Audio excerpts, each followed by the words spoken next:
सभी को कैसे हैं सभी लोग भाई। बढ़िया होंगे एकदम आनंद मंगल से। और कैसी चल रही है आप लोगों की भाई पढ़ाई? एकदम बढ़िया चलनी चाहिए सभी की आनंद पूर्वक। कोई दिक्कत नहीं है किसी प्रकार की। और भैया यहाँ हमने जो है अपना यूट्यूब चैनल है भाई जेएस केमिस्ट्री 99 के नाम से। और उसमें जो है हमने क्या स्टार्ट किया हुआ है भाई, नाइन्थ की जो जनरल साइंस है उसमें मैटर चैप्टर स्टार्ट किया हुआ है जनरल साइंस से रिलेटेड। और क्लास 10th 11th और 12th की केमिस्ट्री भी स्टार्ट की हुई है। और भाई इधर देखें अपन इसको स्टार्ट कर रहे थे, दो लेक्चर हमने इसमें पढ़ा भी दिए हैं मैटर वाले में कि एक्चुअली में मैटर होता क्या है, पदार्थ होता क्या है। तो वो anything which have some mass and occupy some space it's called matter. कोई भी वस्तु या कोई भी चीज जिसका कुछ ना कुछ क्या हो, सिंपल द्रव्यमान हो या वो कुछ स्थान को ग्रहण करे, ऑक्यूपाई करे, उसी को मैटर बोल देते हैं भाई। उसी को हम क्या बोल देते हैं? मैटर बोल देते हैं। मैटर किससे मिलकर बना होता है? पार्टिकल से मिलकर बना होता है, कणों से मिलकर बना हुआ। और कणों का जो है प्रॉपर्टीज हमने देख ली थी कि स्पेस होता है, अट्रैक्शन फोर्स होता है और काइनेटिक एनर्जी होती है जिससे वो एक जगह से दूसरी जगह सिंपल क्या हो सकते हैं, जा सकते हैं। उसके बाद हमने जो है मैटर की स्टेट्स देखी। तीन स्टेट की हम बात कर रहे थे, सॉलिड, लिक्विड और गैस।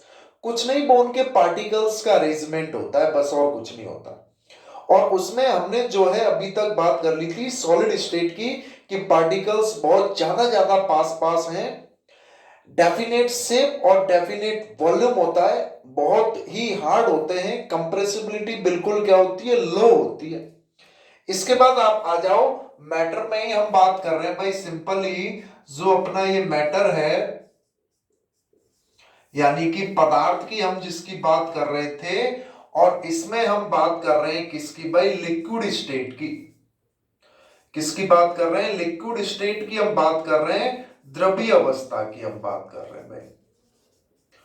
द्रवीय अवस्था जैसे आप एग्जांपल्स देखते हैं, वाटर है, मिल्क है, कोई भी सॉल्यूशन है, विलियन है, वो सब किस में होते हैं? लिक्विड स्टेट में होते हैं। किस में होते हैं? लिक्विड स्टेट में होते हैं। और अगर इनकी हम प्रॉपर्टीज की बात कर लें भाई, अगर इनकी हम किसकी बात कर लें? प्रॉपर्टीज की बात कर लें, इनकी गुणधर्म की अगर हम बात करें, तो गुणधर्म से पता चल रहा है कि वॉल्यूम जो है वो तो डेफिनेट है कि भाई वॉल्यूम तो सिंपल इसका क्या रहेगा? डेफिनेट रहेगा।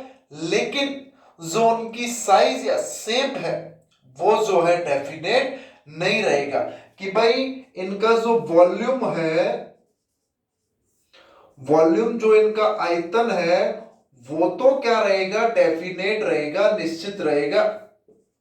वॉल्यूम तो इनका डेफिनेट यानी कि निश्चित रहेगा, लेकिन इनकी जो शेप है, जो आकृति है, वो सिंपल क्या होगी? इनकी इनडेफिनेट होगी भाई, अनिश्चित होती है। जिसको आप इजीली समझ भी सकते हो किससे? कि भाई कोई भी जो लिक्विड है, जैसे पानी है, 2 लीटर पानी लिया आपने, बोतल में डाला तो उसको बोतल के शेप का हो गया, ग्लास में डालोगे तो ग्लास के शेप का हो जाएगा, बीकर में डालोगे तो बीकर के शेप का हो जाएगा।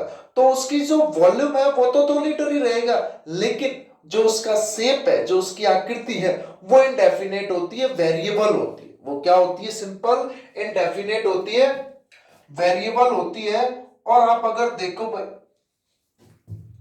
कि जैसे एक्वाटिक एनिमल्स जो होते हैं, ये इंपॉर्टेंट कॉन्सेप्ट है काफी। जो एक्वाटिक एनिमल्स हैं, जलीय जीव, एक्वाटिक एनिमल्स, जितने भी जलीय जंतु होते हैं, एक्वाटिक एनिमल्स, जितने भी एक्वाटिक एनिमल्स हैं, जलीय जंतु, जैसे अपनी ये फिशी हो गई, कोई भी एनिमल हो गया, ये काफी इंपॉर्टेंट कॉन्सेप्ट है भाई, वेरी वेरी इंपॉर्टेंट। 10th में भी है, 9th में भी है और आगे भी आता है कि एक्वाटिक एनिमल्स इस वाटर में डिसॉल्व ऑक्सीजन, की simple dissolve oxygen in water, dissolve oxygen in water, जल में घुली हुई ऑक्सीजन, जल में घुली हुई ऑक्सीजन का यूज करते हैं, घुली हुई oxygen. Dissolve oxygen in water use by aquatic animals, जल में घुली हुई ऑक्सीजन का उपयोग किया जाता है जलीय जंतुओं के द्वारा, किसके लिए? फॉर रेस्पिरेशन, श्वसन के लिए। सभी को पता है भाई श्वसन जो होता है, रेस्पिरेशन, रेस्पिरेशन का मतलब भी क्या है भाई? सिंपल अगर मैं बात करूं रेस्पिरेशन के मतलब की, तो रेस्पिरेशन का मतलब क्या होता है? रेस्पिरेशन क्या है एक्चुअली में, कि आपने कुछ भी खाया, बॉडी में कुछ भी गया ग्लूकोज की फॉर्म में, अब उसको ऑक्सीजन की प्रेजेंस में क्या करना है? ब्रेक डाउन करना, उसको तोड़ना है। वो टूट टूट कर ही क्या बनाएगी? एटीपी का प्रोडक्शन करेगी, एनर्जी का प्रोडक्शन करेगी। उस प्रोसेस को ही हम क्या बोलते हैं? रेस्पिरेशन बोलते हैं। तो लिक्विड की ये प्रॉपर्टीज होती है वाटर की, कि इसमें सॉलिड भी डिसॉल्व होते हैं, इसमें लिक्विड भी डिसॉल्व होते हैं, और इसमें गैस भी डिसॉल्व होती है। अब गैस डिसॉल्व है इसकी इसी प्रॉपर्टीज की वजह से। जो एक्वाटिक एनिमल्स है ऐसा थोड़ी है उछल उछल कर आएंगे बाहर से ऑक्सीजन को लेने के लिए। जितने भी एक्वाटिक एनिमल्स हैं, जलीय जंतु या जलीय जीव जो भी हैं, वो जल में घुली हुई ऑक्सीजन का ही उपयोग करते हैं, बाहर से थोड़ी लेने आएंगे। एटमॉस्फेयर से गए ऊपर की तरफ, फिर नीचे आ गए, फिर ऊपर गए, फिर नीचे आ गए, कब तक लेते रहेंगे? तो वाटर में डिसॉल्व ऑक्सीजन का ही क्या करते हैं? एक्वाटिक एनिमल्स यूज करते हैं, किसके लिए? रेस्पिरेशन के लिए। और रेस्पिरेशन एक प्रोसेस है भाई, रेस्पिरेशन एक प्रोसेस है जिसमें ग्लूकोज या अपनी जो फूड फॉर्म है, ग्लूकोज या फूड जो फॉर्म है वो ब्रेक डाउन होंगी, वो टूटेंगी, ब्रेक डाउन होंगी, और सिंपल किसका फॉर्मेशन होगा? एटीपी का फॉर्मेशन होता है। और एटीपी अपनी क्या होती है भाई? एनर्जी करेंसी होती है। एटीपी अपनी क्या होती है? एनर्जी करेंसी होती है, ऊर्जा की मुद्रा है। बॉडी में एनर्जी करेंसी कौन होती है? एटीपी होती है। और उसका प्रोसेस जो है ग्लूकोज या फूड फॉर्म के ब्रेकडाउन के दौरान होता है। इसलिए रेस्पिरेशन जो है भाई बहुत ज्यादा इंपॉर्टेंट है, इसलिए रेस्पिरेशन बहुत ज्यादा इंपॉर्टेंट है। तो हम इसकी बात कर रहे हैं लिक्विड स्टेट की। वॉल्यूम डेफिनेट है, शेप इनडेफिनेट होती है, और लिक्विड में ऑक्सीजन डिसॉल्व होती है। अगर हम बात करें कि भाई जो लिक्विड है, लिक्विड में क्या क्या डिसॉल्व हो सकता है? लिक्विड में सॉलिड भी डिसॉल्व हो सकता है, लिक्विड में लिक्विड भी डिसॉल्व हो सकता है, और लिक्विड में गैस भी डिसॉल्व हो सकता है। ये तीनों डिसॉल्व हो सकते हैं। जैसे आप देख सकते हो, लिक्विड है, पानी में नमक डाल दो, शुगर डाल दो, शर्करा डाल दो, अरे घुल जाएंगे या नहीं घुल जाएंगी? वाटर में अल्कोहल डाल दो, दोनों ही लिक्विड है या नहीं है? दोनों ही सिंपल क्या होंगी? घुल जाएंगी या नहीं घुल जाएंगी? और ये जल में ऑक्सीजन तो पहले से ही डिसॉल्व है या नहीं है? तो ये बहुत इंपॉर्टेंट कॉन्सेप्ट है किसका? इस लिक्विड वाली स्टेट का, कि भाई लिक्विड में जो है अपने क्या क्या होते हैं? वॉल्यूम डेफिनेट होता है, शेप इनडेफिनेट होती है। एक्वाटिक एनिमल्स जो है वाटर में डिसॉल्व ऑक्सीजन का यूज करते हैं, और रेस्पिरेशन में ये काम आता है। और रेस्पिरेशन क्या है? ग्लूकोज या फूड फॉर्म को ब्रेक डाउन करके एटीपी का फॉर्मेशन करते हैं, और इसी को अपन एनर्जी की करेंसी भी बोलते हैं, ऊर्जा की मुद्रा। और लिक्विड में सॉलिड भी डिसॉल्व होता है, लिक्विड भी डिसॉल्व होता है, गैस भी डिसॉल्व होता है। अगर इसके एग्जांपल की बात करूं तो वाटर में शुगर डिसॉल्व हो गया भाई, वाटर में अल्कोहल डिसॉल्व हो गया, ये तो सभी जानते होंगे अल्कोहल वाले केस को तो। और ये वाटर में ऑक्सीजन गैस डिसॉल्व हो गई जो अभी बताई है। तो ये कुछ प्रॉपर्टीज हैं किसकी? सिंपल इस लिक्विड स्टेट वाले की। और इसमें अगर हम बात करें तो इसमें फ्लूइडिटी का नेचर पाया जाता है भाई, किसका? फ्लूइडिटी का कॉन्सेप्ट भी पाया जाता है। फ्लूइडिटी का मतलब क्या है? तरलता का, कि सिंपल फ्लूइडिटी होती है, तरलता भी होती है भाई। कि लिक्विड स्टेट की अगर हम बात करें तो इस लिक्विड स्टेट में ही, लिक्विड स्टेट में फ्लूइडिटी यानी कि तरलता का गुणधर्म भी पाया जाता है भाई। किसकी प्रॉपर्टीज? फ्लूइडिटी यानी कि तरलता की भी इसमें क्या पाई जा रही है भाई? सिंपल प्रॉपर्टीज पाई जा रही है। इसके बाद इसमें जो पार्टिकल्स हैं फ्रीली मूव करते हैं compare to, high freely move compare to solid state. हम बता चुके हैं कि भाई ठोस अवस्था की तुलना में ये ज्यादा मुक्त होते हैं, कि सिंपल इसमें जो पार्टिकल्स हैं, पार्टिकल्स जो हैं are more freely movable, are more freely movable compare to solid state. Solid state के कंपेयर में, ठोस अवस्था के कंपेयर में ये ज्यादा क्या होते हैं, मुक्त, फ्रीली मूवेबल होते हैं भाई, ज्यादा मूवेबल होते हैं ठोस अवस्था की तुलना में। किसकी तुलना में? ठोस अवस्था की तुलना में ये जो है मुक्त होते हैं। ये अपना सॉलिड स्टेट हो गया। और सिंपल लिक्विड, सॉलिड और गैस में से हमने दो की बात कर ली है, सॉलिड और लिक्विड की। अगर इसके बाद हम बात करें भाई किसकी, तीसरी अपनी गैसियस स्टेट की बात कर लो, तीसरी अपनी गैसियस स्टेट की बात कर लें, गैसीय अवस्था की। तो भैया इसमें तो पार्टिकल्स जो है वेरी फार टुगेदर, बहुत ज्यादा दूर दूर होते हैं और हाईली कंप्रेसिबल होते हैं। उच्च उसमें जो है कंप्रेस यानी कि संपीड़ता का गुणधर्म भी पाया जाता है। गैसियस स्टेट में जो है पार्टिकल्स जो है वेरी फार, बहुत ज्यादा दूर दूर होते हैं, वेरी फार टुगेदर, एक दूसरे से काफी ज्यादा क्या होते हैं, दूर होते हैं। और हाईली कंप्रेसिबल होते हैं, हाईली क्या होते हैं, सिंपल कंप्रेसिबल होते हैं। उच्च उसमें क्या होती है, संपीड़ता होती है भाई, इसलिए इनकी शेप भी इंडेफिनेट होती है और वॉल्यूम भी इंडेफिनेट है। इनका आयतन भी इंडेफिनेट होता है, अनिश्चित, कोई निश्चित आयतन नहीं है। क्योंकि अगर आप जैसे देखो, बैलून होता है एक छोटे से सिलेंडर में या एक हीलियम गैस भरी हुई है, वो सिंपल उसको कितने गुब्बारे फुला देता है उस छोटे से उससे। और सिलेंडर की बात करें, 1 किलो गैस भरो 15 लीटर वाले सिलेंडर में तो वो उसका 15 लीटर आयतन घेर लेगी वॉल्यूम।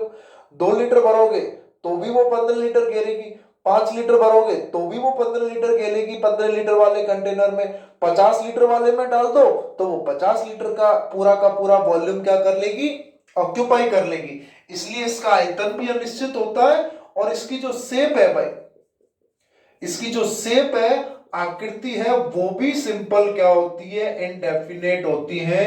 दोनों ही भाई क्या होंगी, ये अनिश्चित होंगी, आयतन भी और इसकी आकृति भी, दोनों ही अनिश्चित हो जाती हैं। आयतन और आकृति दोनों ही इसकी क्या हो जाएंगी, सिंपल अनिश्चित हो जाएंगी, दोनों ही क्या हो जाएंगी, इनडेफिनेट हो जाएंगी। जैसे आपने एग्जांपल भी पढ़ा होगा, सीएनजी, कंप्रेस्ड नेचुरल गैस, संपीड़ित प्राकृतिक गैस। कंप्रेस्ड नेचुरल गैस जिसको हम क्या बोलते हैं, संपीड़ित प्राकृतिक गैस, सीएनजी, जिसका यूज फ्यूल के रूप में कर रहे हैं या नहीं कर रहे हैं। इसका सबसे ज्यादा यूज किसमें किया जा रहा है, यूज एज ए फ्यूल ईंधन में। अरे सीएनजी के मोटर व्हीकल आते हैं या नहीं आते हैं, गाड़ियों में सीएनजी भरते हैं या नहीं भरते हैं। छोटा सा सिलेंडर है, उसमें काफी ज्यादा अमाउंट में सीएनजी भर देते हैं या नहीं भर देते हैं। हाईली कंप्रेस होती है, बहुत ज्यादा उसमें क्या होता है, संपीड़न होता है। और अगर बात करें LPG, liquid petroleum gas, LPG का भी नाम आपने सुना है सभी ने, liquid petroleum gas, liquid petroleum gas यानी कि द्रवीय पेट्रोलियम गैस। द्रवीय पेट्रोलियम क्या हो गई, सिंपल भाई गैस हो गए। लिक्विड पेट्रोलियम गैस की हमने बात करती है, एलपीजी की हमने यहां पर जो है वो क्या कर लिया भाई, बात कर ली। इसके बाद अगर हम बात करें किसकी, आ जाओ भाई, इसके बाद अगर हम बात करना चाहें तो इसमें जो है सिंपली सबसे ज्यादा पार्टिकल्स जो होते हैं वो क्या होते हैं भाई, बहुत ज्यादा दूर दूर होते हैं, वेरी फार होते हैं एक दूसरे से। सिंपल क्या होते हैं, बहुत ज्यादा दूर दूर होते हैं, बहुत ज्यादा क्या है, दूर दूर है। इसलिए अगर हम किसकी बात करें, रेट ऑफ डिफ्यूजन की बात करें, पार्टिकल सबसे ज्यादा किसमें, गैस में, उससे कम किसमें, लिक्विड में, और सबसे ज्यादा पास पास किसमें हो गए भाई, सॉलिड में हो गए। तो ये अपनी तीन जो है सिंपल सी स्टेट है, सॉलिड, लिक्विड और gas, solid state, liquid state और गैसियस स्टेट। इसके बाद का जो टॉपिक है कि चेंजेस इन स्टेट, अवस्थाओं में परिवर्तन कैसे कर सकते हैं, टेम्परेचर का इफेक्ट और प्रेशर का इफेक्ट। लेकिन उससे पहले एनसीईआरटी में ये छोटा सा पॉइंट्स दिया हुआ है, अगर आप देखोगे 9th क्लास की केमिस्ट्री में एनसीईआरटी के पेज में नीचे की तरफ कुछ यूनिट्स की बात की गई है, वॉल्यूम की और मास की और सिंपल डेंसिटी की। उनको पढ़ लेते हैं थोड़ा सा कि सिंपल इसमें हम वॉल्यूम मास इनकी बात कर लेंगे भाई। बात समझ में आ रही है क्या कुछ? देखो आगे,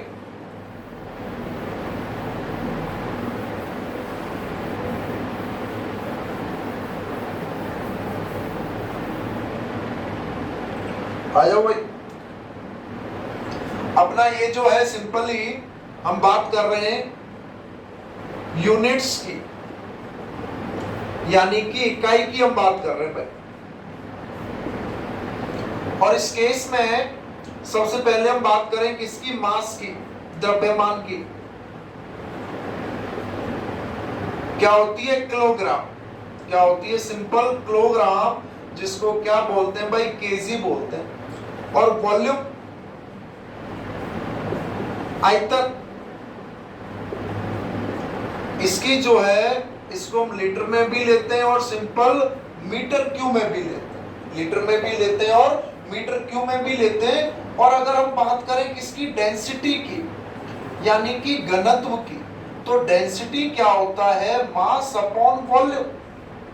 डेंसिटी क्या होता है? मास अपॉन वॉल्यूम, यानी कि द्रव्यमान अपॉन आयतन।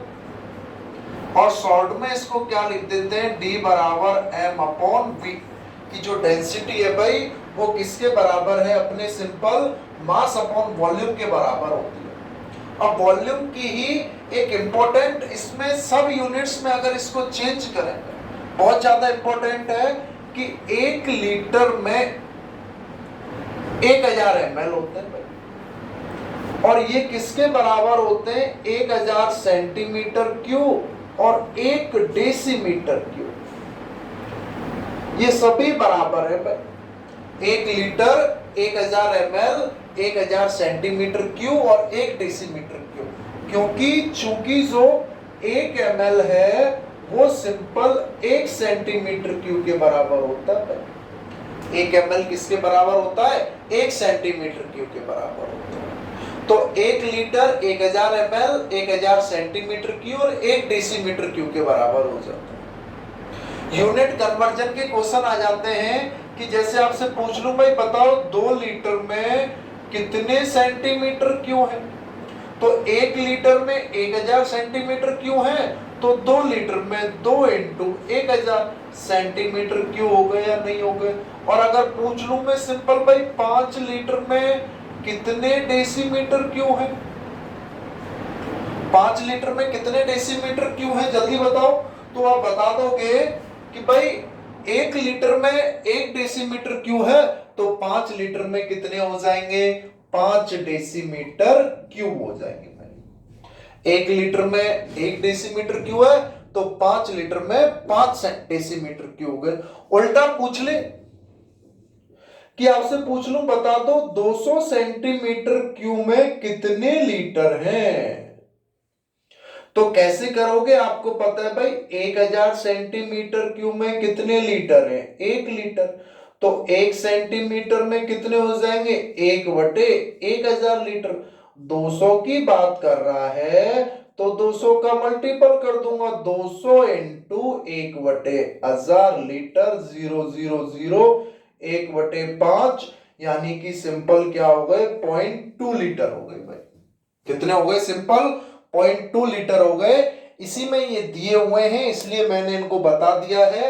ये बहुत ज्यादा इंपॉर्टेंट है भाई, आपको पता होना चाहिए कि 1 लीटर में 1000 ml होते हैं, 1000 सेंटीमीटर क्यूब होते हैं और 1 डेसीमीटर क्यूब होता है, क्योंकि 1 ml 1 सेंटीमीटर क्यूब के बराबर होता है। 1 लीटर में 1000 ml होते हैं, आपने सभी ने पढ़ा है। तो ये ही 1000 ml किसके बराबर हो जाएंगे? 1000 सेंटीमीटर क्यू के बराबर हो जाएंगे भाई। डेंसिटी इंपॉर्टेंट है, सिंपल क्या हो जाती है? Mass upon volume. अगर इसकी यूनिट की बात कर दूं यूनिट की बात कर दें तो मास की होती है केजी और वॉल्यूम की होती है मीटर क्यूब, यानी कि केजी मीटर क्यूब इनवर्स, या इसी को बोल दो केजी पर मीटर क्यूब। दोनों एक ही बात है भाई, दोनों ही क्या है, सिंपल एक ही बात है। अभी तक हमने क्या पढ़ा है इसमें, अगर वापस अगर मैं बताना चाहूं तो भाई पार्टिकल्स की प्रॉपर्टीज पढ़ ली कि उनके बीच में स्पेस है, काइनेटिक एनर्जी है, मूवमेंट करती रहती है, और अट्रैक्शन फोर्स है। दूसरा state of matter, solid liquid और गैस की बात कर ली, सॉलिड क्या है, लिक्विड क्या है और गैसेस क्या है। और कुछ यूनिट्स में दो यूनिट्स की बात कर ली है, मास द्रव्यमान की KG, volume metre cube, litre भी बोलते हैं। और ये उसमें इंटरचेंज जो है भाई, 1 लीटर में 1000 ml और उसी में 1000 सेंटीमीटर क्यूब बराबर है कितने के, 1 डेसीमीटर क्यूब के बराबर है। और 1 ml कितने के बराबर होता है, 1 सेंटीमीटर क्यूब के बराबर होता है। तो 2 लीटर किसके बराबर हो जाएंगे, सिंपल 2000 सेंटीमीटर क्यूब, और 5 लीटर किसके बराबर हो गए, 5 डेसीमीटर क्यूब के बराबर हो गए भाई। यहां तक की बात समझ में आ रही है क्या, कुछ बताएं भाई, समझ में आ रही हो तो, नहीं आ रही हो तो भी बताएं।